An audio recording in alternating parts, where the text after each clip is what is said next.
Now, on the Darling Downs, towns and communities are flooding again, some for the second and third time since Christmas. People who just finished their clean-up from the last flood are facing the devastation of seeing their properties full of water once more. Emma Pollard is in Warwick, where more than 100 people are in evacuation centres.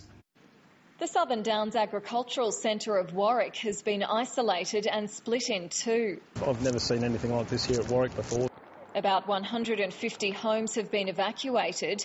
Up to 90 people will shelter here tonight, including Nicola Gilmore, who turned 5 today. She's celebrating at Slade School tonight. Monty Gilmore was in Brisbane during the 1974 flood. He didn't want to be there for this one. I think I'd rather be in Warwick than Brisbane.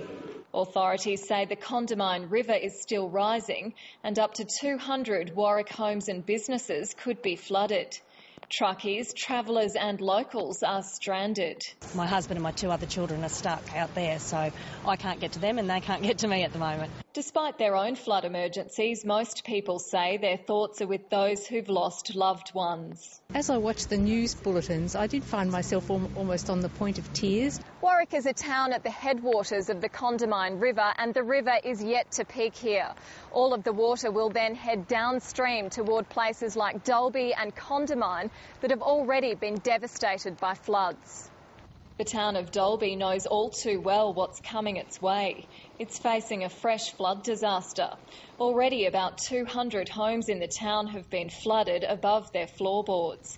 Local Mayor Ray Brown says 190 people spent the night in evacuation centres. The 3.8 metres is only a mark that will be reached by this evening. That is not the peak. That is a mark that will be reached. At the moment, we are still struggling with the models to find out what the peak will be.